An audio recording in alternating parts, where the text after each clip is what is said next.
You can talk now naturally with your car. They are losing market share to the Chinese. If we can save life and make cars safer, we are very open to share that.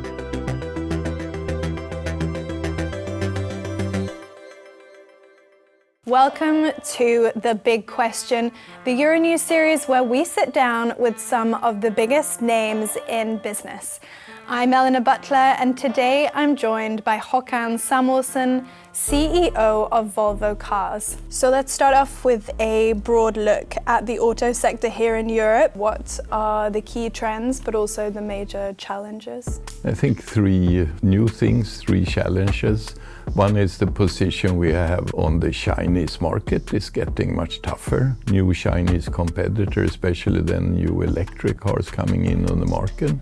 That's something new for the European brands in China. They are losing market share to the Chinese, especially in the electric ones. And the other is, of course, all of the talks now about tariffs that change how we can export cars to the US. We have been big exporters of cars from Europe to both China and to US. That has changed, and we need to adapt to a new situation. On top of that, the third one is, of course, electrification.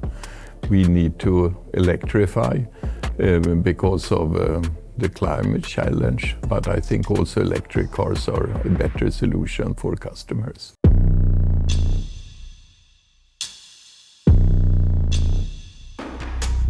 Back in 2021, Volvo announced that it would be all electric by the end of the decade. Now you've scaled that down, aiming for a 90% electric and plug-in hybrid mix by 2030. Can you tell me about that decision? Our future as a company, I think, still is as an all-electric company.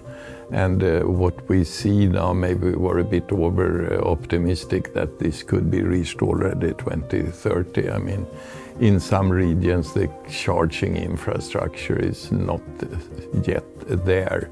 So I think we need to rely on the possibilities to drive on a combustion engine when you lack charging possibilities. So I think to have a credible end date for combustion cars need to be combined with a very credible date also for investments and expansion of the charging networks. Otherwise, of course, it will not be possible to be all electric 2035. And another of Volvo's major aims is safety.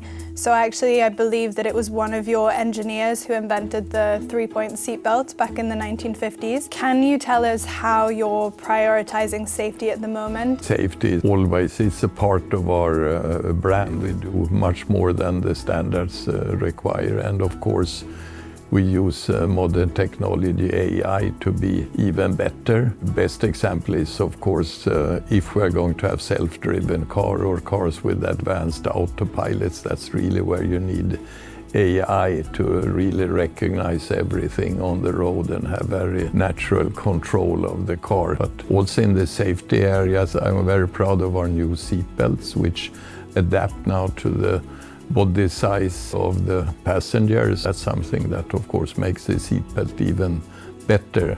And will you be sharing this technology with other firms, or would you keep it to yourself to support Volvo's competitiveness? No, I think we have an opinion of sharing that. I mean, if we can save life and make cars safer, we are very open to share that with anybody who wants to use it. Now, let's talk about tariffs. US President Donald Trump has put a 25% duty on imported cars and car parts. How is that affecting Volvo? It's very difficult then, of course, to export cars out of Europe, at least with the profitability, because cost increase, of course, when you bring them in. So we need two ways to react. One is to hope that the European Union could strike a deal with the US about a reasonable tariff system for the car sector. I don't think it's over-optimistic either to believe that there is a possibility for such a deal. But independently of that, I believe also we need to produce more locally. So we are strengthening our Americas region, not just to sell imported cars, but also to build more cars in the US. And we are very happy to have a factory in Charleston, South Carolina, and we're now looking into utilizing that more, adding a car line to our lineup there. So we need now to find a bit sort of bread and butter model that can sell in high volumes, which we can deliver faster to our customers and of course reduce stock and transportation costs. So local production is not only a cost increase, it has advantages also. So even if the tariffs would come down to a more reasonable level, we still need to use our factory more than we do today. And Chinese EV firms are competing for customers in Europe, but are you worried that a glut of Chinese cars could potentially make their way to Europe if they are diverted away from the US because of tariffs? We will have very tough competition from new Chinese EV players. And then the sooner we get used to that and the sooner we start developing our cars, the better. There is really no protection in form from tariffs or other ways. The only protection for our industry is that we shape up and we need to be more competitive. And in China, you're facing fierce competition from firms like BYD that offer low-cost models. Can you effectively challenge these firms for market share in China? Yeah, for sure we will try to do that, and so we need to be better there. And I think to be better, we need also to make the business in China a bit more regional. We need to listen more to the local people in the region and adapt a bit to local habits and local taste, and also have some cars that are special maybe for the Chinese market. And looking ahead, how do you see the future of personal transport? Electric cars with advanced autopilots is both from convenience and environment a good solution for long-range travel, a very personal way of traveling. But of course it does not solve the problem with congestions on the roads.